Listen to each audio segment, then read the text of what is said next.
Charlie Chaplin वाली जो party है, उस पार्टी का भी शासनकाल वहां था। इसीलिए कांग्रेस के एक बड़े नेता की पत्नी पाकिस्तान में जाकर के पाकिस्तानियों के साथ मिलकर के वहां पर अपना नेटवर्क खड़ा की थी। 365 दिन में 240 दिन असम बंद रहता था। हमारे लिए तो माँ सरस्वती, माँ काली, माँ दुर्गा, माँ लक्ष्मी के रूप में हम महिलाओं को देखते हैं। और रावण का भी अंत अगले चुनाव में निश्चित होगा। जिन लोगों ने महिला आरक्षण के खिलाफ अपना वोट दिया है, जो दल ने दिया है, उनको अधिकार से वंचित करने का काम किया। कोई ऐसी योजना बता दे जो महिलाओं के हित में उन्होंने कांग्रेस ने काम किया। महिलाएं रो रही थी, देश की महिलाएं रो रही थी, 70 करोड़ महिलाएं रो रही थी और ये ताली पीट रहे थे, ताली। तो राजनीतिक क्षेत्र में अगर 33% भारतीय जनता पार्टी देना चाहती है तो रोकने वाले कौन होते हैं? क्यों रोकना चाहते हैं? महिलाएं आती, हमारे आदिवासी बहनें आती, हमारी एससी समाज की, दलित समाज की बहनें आती, हमारी पिछड़े समाज की बहनें आती, हमारे सामान्य समाज की बहनें आती। असम समेत कई राज्यों के चुनावी परिणाम 4 मई को आ जाएंगे और ऐसे में अलग अलग राजनीतिक दल जो है वो दावा भी कर रही है। अगर भारतीय जनता पार्टी की बात की जाए तो हमारे साथ पूर्व प्रदेश अध्यक्ष और वर्तमान में राज्यसभा से सांसद हैं दीपक प्रकाश सर। असम के चुनावी प्रचार प्रसार में आप खूब देखे गए, कई जगह चुनावी सभाएं भी आपने की। क्या वहां का परिणाम क्या देख पा रहे हैं? डबल इंजन की सरकार, मोदी जी की सरकार के द्वारा केंद्रीय योजनाओं को धरातल पर उतारने का काम वहाँ के सम्मानित मुख्यमंत्री हेमंत बिस्वा शर्मा ने किया। डबल इंजन की सरकार की सफलता सड़क हो, बिजली हो, पानी हो, शिक्षा और चिकित्सा हो, हर क्षेत्र में देखने को मिला। तो दूसरे तरफ राज्य की सरकार ने वहाँ पर कानून का राज्य बनाने का काम किया। बांग्लादेशी घुसपैठियों के कलेजे पर प्रहार करने का काम किया। अवैध जमीन पर जो बसे थे बांग्लादेशी घुसपैठ, उसको उजाड़ने का काम किया। और तो और वहाँ पर हर दिन अमन, चैन और शांति है।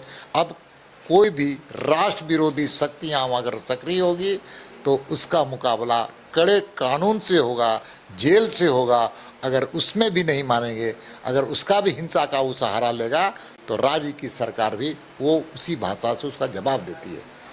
अब वहाँ पर अमन और चैन है। पहले कांग्रेस के कालखंड में चार्ली चैपलिन वाली जो पार्टी है, उस पार्टी का भी शासनकाल वहाँ था।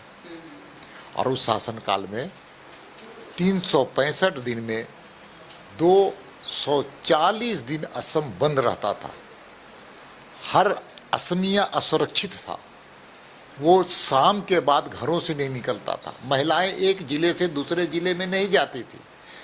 और पूरी तरह से वहाँ पर सरकार राष्ट्र विरोधी शक्तियों के साथ सक्रिय थी। इसीलिए कांग्रेस के एक बड़े नेता की पत्नी पाकिस्तान में जाकर के पाकिस्तानियों के साथ मिलकर के वहाँ पर अपना नेटवर्क खड़ा की थी। इसलिए बड़ा दुर्भाग्य था उस सारी चीज़ों को। इसलिए वहाँ की जनता की एक ही लक्ष्य है, विकसित असम, सुरक्षित असम। ये डबल इंजन की सरकार में होगी।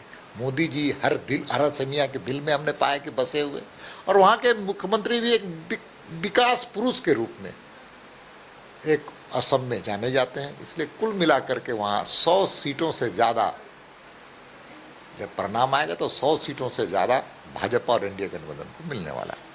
अच्छा, ये तो हो गई आसाम की बात। महिला आरक्षण बिल पर बीजेपी, भले बिल पास नहीं हो पाया, बिल को मंजूरी नहीं मिली, लेकिन हार करके भी बीजेपी जीतती हुई दिख रही है। इसका कितना फायदा बंगाल में मिलेगा? देखिए, महिला सशक्तिकरण हमारे लिए राजनीति का विषय नहीं है, हमारे लिए चुनावी विषय भी नहीं है। हमारे लिए तो माँ सरस्वती, माँ काली, माँ दुर्गा, माँ लक्ष्मी के रूप में हम महिलाओं को देखते हैं। इसलिए मोदी जी की सरकार में जितनी योजनाएं हैं उसमें 90% योजनाओं का लाभ हमारी माताएं, हमारी बहनों को मिला है। इसलिए हम चाहते हैं कि देश की आधी आबादी, भाजपा चाहती है आधी आबादी का महिला आर्थिक, सामाजिक और राजनीतिक दृष्टिकोण से बेहतर वो अपनी भूमिका अदा करे। आज भारतवर्ष में क्या हो रहा है, तेजस जैसे फाइटर को महिलाएं चला रही है। आज कहीं जिस क्षेत्र में जाए, खेल हो, विज्ञान हो, चाहे अंतरिक्ष की यात्रा हो, हर जगह हर महिला दिखती है, हमारी बहनें दिखती हैं।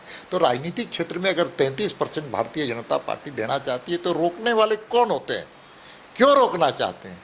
और अपने 60 साल के कार्यकाल में इन्होंने महिलाओं का अधिकार दिया नहीं, उनको अधिकार से वंचित करने का काम किया। कोई ऐसी योजना बता दे जो महिलाओं के हित में उन्होंने कांग्रेस ने काम किया नहीं।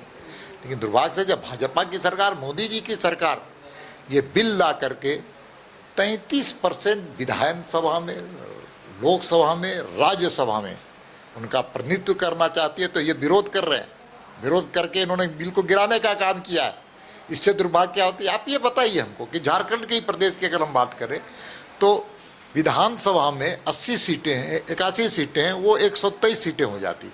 बाकी जो सीटें बढ़ती तो उसमें कौन महिलाएं आती? वो महिलाएं आती, हमारे आदिवासी बहनें आती, हमारी एससी समाज की, दलित समाज की बहनें आती, हमारे पिछड़े समाज की बहनें आती, हमारे सामान्य समाज की बहनें आती।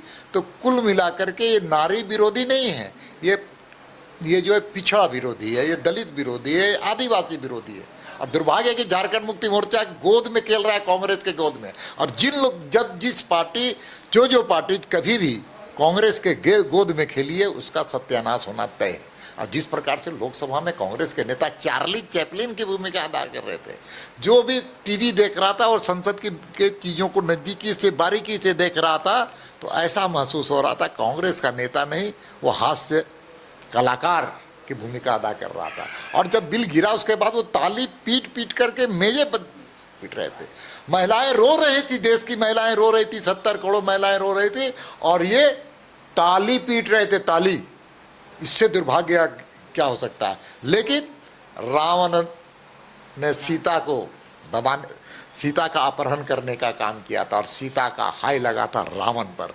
आज तो 70 करोड़ महिलाएं, बहनें, बेटियां सीता रूपी है और रावण का भी अंत अगले चुनाव में निश्चित होगा।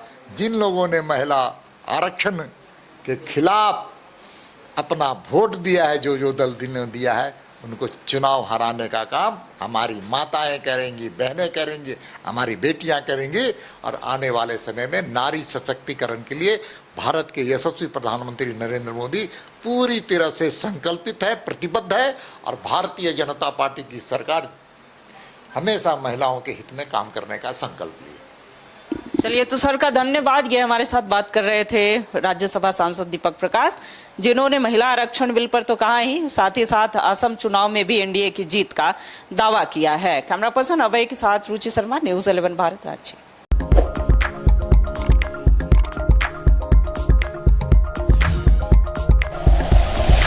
Like and share videos, subscribe करें हमारा चैनल और प्रेस करें बेल आइकॉन। न्यूज़ 11 भारत, सच है तो दिखेगा।